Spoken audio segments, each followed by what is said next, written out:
할렐루야. 6월 30일 토요일 묵상 말씀을 시작하겠습니다. 대접받고자 하는 대로 대접하라.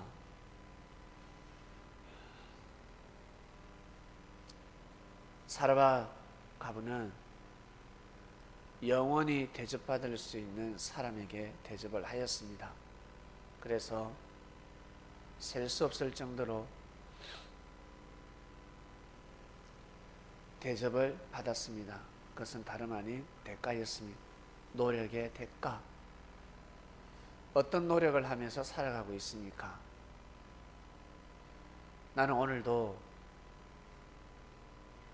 밥을 먹고 하루를 출발한다. 오늘도 나는 내 자신의 업무 최선을 다한다.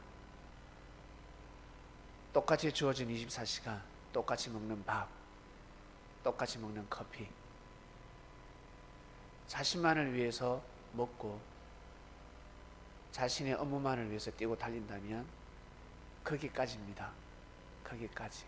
그러나 나보다 능력이 뛰어나고 그리고 나보다 천운을 가진 자에게 나누어 가진다면 영원토록 노력의 대가를 받을 수도 있습니다. 그래서 대접을 하라 하신 겁니다.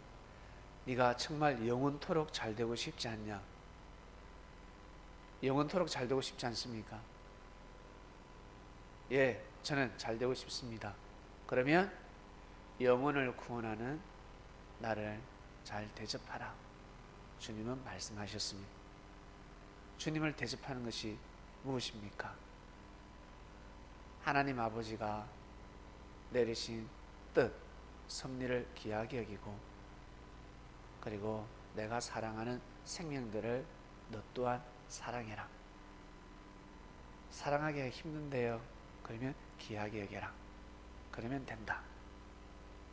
함부로 여기지 말라. 이 마음을 먹으면 된다.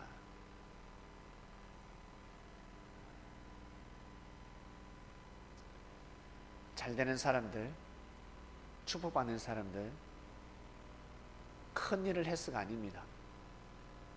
자그마한 정성들이 모여서 큰 일이 된 겁니다. 그때까지 포기하지 않고 한 길을, 한 우물을 쭉 걸어가고 그 땅을 팠을 뿐입니다. 나는 오늘도 모으고 해친다. 나는 오늘도 포기하지 않는다. 나는 오늘도 귀한 삶을 살아간다. 나에게 주어진 삶, 나에게 주어진 시간 어떻게 활용하는지 한번 보시길 바랍니다. 내가 정말 노력을 하고 있는지, 내가 정말 노력을 하고 있는지 여러분 자신을 보셔야 합니다. 저는 노력을 해도 힘듭니다. 안 됩니다. 그러면 자기가 해야 될 일, 자기의 사명을 딱 A4지에다가 큰 글씨로 적어서 기도를 해보시길 바랍니다. 그러면 하늘의 힘을 빌릴 수가 있습니다. 사람은 태어날 때부터 우리는 만물의 영장이기 때문에 주권을 가지고 태어난 주권. 주권이 무엇입니까? 내가 이 땅의 주인이라는 거죠. 그러니까 태어날 때부터 능력을 가지고 태어나는 겁니다. 다른 말로 천복을 가지고 태어나는 겁니다. 국가의 주인이라는 거죠. 근데 사람들은 네가 이 땅의 주인이다. 네가 국가의 주인이다. 실감하지 못합니다. 왜? 그렇게 대우를 못 받으니까, 인정을 못 받으니까, 국가로부터 권력으로부터 짓밟혔던 역사가 있지 않습니까? 그러니까 이게 뭔가 가슴에 와닿지 않는 것입니다. 섭리라는 국가가 있습니다. 하나님의 국가가 있습니다. 하늘나라가 있습니다. 영원히 없어지지 않는 국가입니다. 거기에서 우리는 주권을 물려받았습니다. 이것을 예수님은 심어주셨습니다. 네가 주인이다. 네가 잘하느냐 못하느냐, 네가 대접을 하느냐 못하느냐에 따라서 좌우된다 생각해라. 여러분, 주인이면 기분 좋지 않습니까? 종이 좋습니까? 주인이 좋습니까? 주인이 좋죠. 똑같은 일을 하더라도, 내가 똑같은 일을 해도, 휴지를 주어도 종의 입장에서 죽는 것과 주인의 입장에서 죽는 것은 다릅니다. 주인이 되어야 합니다. 주인. 예수님을 만나는 사람들은 모두 다 주인으로 거듭났습니다. 항상 심어주셨습니다. 하나님이 너와 함께 하신다. 그러니 믿어라. 힘을 내라. 그리고 꼭 구하는 삶을 살아라. 찾으라. 두드리라. 알겠니? 쉽게 좀 말씀해 주세요. 얼마만큼 구해야 됩니까? 얼마만큼 기도해야 됩니까? 얼마만큼 공부를 해야 됩니까? 언제까지 해야 됩니까? 그래? 힘들지? 힘들어요. 힘들어서 포기하고 싶어요. 오늘은 좀 쉬고 싶어요. 그래?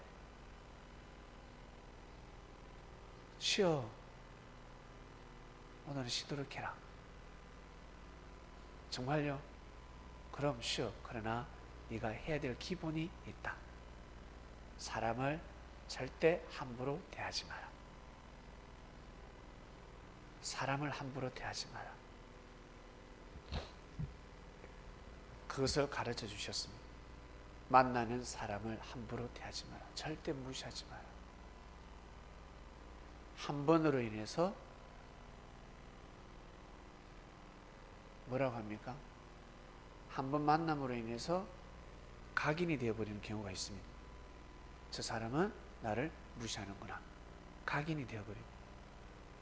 그러니까 꼭 사람에게 잘해야 된다. 이를 다른 말로 대접을 해야 된다는 뜻입니다. 매너를 갖추라는 뜻입니다. 예의를 지켜라. 인격적이어야 된다. 이걸 함축해서 대접이라고 나오는 겁니다. 반드시 대접을 해야 된다. 네가 대접을 해야 된다. 대접하는 삶을 살아라. 무지한 사람은 맨날 내가 커피 사줄까? 밥 사줄까? 내가 늘 사줄까? 그게 아닙니다. 그런 끝이 없습니다. 물질만 해당되는 것이 아니라, 대접이라 그러면 저 물만 해당되는 것이 아니라 저기에는 하늘의 사랑이 들어갑니다. 아픈 마음을 달래주고, 그리고 존중해주고, 인정해주고, 그리고 허물과 죄를 품어주고, 그러한 마음들입니다. 그 마음들이 포장이 되어야 합니다. 포장을 잘 해야 합니다. 선물이 아무리 좋아도 포장에 따라서 값이 달라지는 경우가 있습니다. 포장을 잘 해야 합니다. 포장을. 악한 마음을 가지고, 못된 마음을 가지고 포장을 하면 외식과 형식입니다. 그러나 힘들고 어려워도 내가 힘을 내면 그것은 외식과 형식이 아니라 정성이 되는 것입니다. 정성. 이것을 잘 알고 살아가시길 바랍니다. 저는 태어날 때부터 능력이 없습니다. 저는 천원도 없는 것 같고, 저는 뭔가 복이 없는 것 같습니다. 저는 좋은 직장, 대기업도 아니고 연봉 한 5천 이상이 되어야 나름 산다라고 그러죠. 그러지도 못하고 집도 없고, 저는 아무래도 내세울 것이 없습니다 라고 생각하시는 분이 있다면 사람에게 대접을 잘 하시길 바랍니다. 사람에게 정성을 쏟길 바랍니다. 사람을 귀하게 여기고 사람을 존중해 보시길 바랍니다. 그러면 연봉 1억을 받는 사람보다 더 잘 될 수가 있습니다. 더 축복을 받게 됩니다. 반드시 그렇게 됩니다. 그렇게 3년만 한번 살아보시길 바랍니다. 서당께도 3년 동안 공부를 한다고 합니다. 서당계도 3년이면 풍어를 없는다고 하는데 정성을 들이면 밥도 불로 지펴야 되지 않습니까? 밥 금방 되는 거 봤습니까? 물을 딱 얹으면 반드시 시간이 필요합니다. 10분, 20분 반드시 필요합니다. 뻥튀기처럼 밥을 할 수가 없습니다. 그건 밥이 맛이 없을 겁니다. 반드시 불로 정성을 들여야 합니다. 서서히 데펴합니다. 갑작스럽게 뜨겁게 확 데펴주면 밥이 맛이 없습니다. 서서히 불을 지펴야 합니다. 보세요. 불의 온도가 갈수록 세집니까? 아니면 그 온도가 계속 쭉 갑니까? 그 온도가 가는 거잖아요. 불을 지폈을 때 여러분 장작불 있죠? 밥할 때 불을 지피면 불이 활활 타지 않습니까? 거기에다가 밥을 딱 솥을 올립니다. 불의 온도는 같습니다. 근데 시간이 지나면 이 솥이 더 뜨거워지게 되는 겁니다. 처음에는 온도가 낮았는데 갈수록 높아지는 겁니다. 그러니 매일매일 정성을 들여야 되는 겁니다. 매일매일 정성을 들이면 이것이 나중에 아주 뜨거워집니다. 하루 이틀, 한 달, 두 달 가지고 되지 않습니다. 1년 가지고 되지 않습니다. 1년, 2년, 3년 묵묵하게 가면 이것이 나중에 밥이 되어버립니다. 밥, 영생의 밥이 되어버립니다. 영원토록 축복을 받는 축복 덩어리가 되어버립니다. 이것을 사람들이 못하는 것입니다. 나는 그래 가진 것이 없어. 그래 나는 잘 되기 위해서 나는 정성을 들이는 거야. 대접해야지. 그러한 삶을 살아봐라. 그러면 어마어마한 축복을 받는다라는 말씀입니다. 이번 주 말씀 대접받고자 하는 대로 대접하라. 구하라. 그리고 찾으라. 두드리라. 구하게 되고 받게 되고 그리고 찾게 되고 열리게 된다. 이 말씀의 핵심은 대접하라. 동물에게도 대접을 잘해야 하는데 하물며 사람일지랴. 하나님 아버지 감사합니다. 대접받고자 하는 대로 대접하라 말씀이 마무리되었습니다. 끝이 없는 말씀입니다. 오늘도 이 말씀을 듣고 하루를 출발합니다. 은혜를 내려주셨는데 감동을 받았는데 깨달음을 얻었는데 잃어버리지 않게 하소서. 오늘도 승리하는 삶을 살길 원하며 내일 또 새로운 귀한 말씀을 받는 주일 되게 하소서. 감사를 드리며 사랑하는 예수님의 이름으로 기도드립니다. 아멘.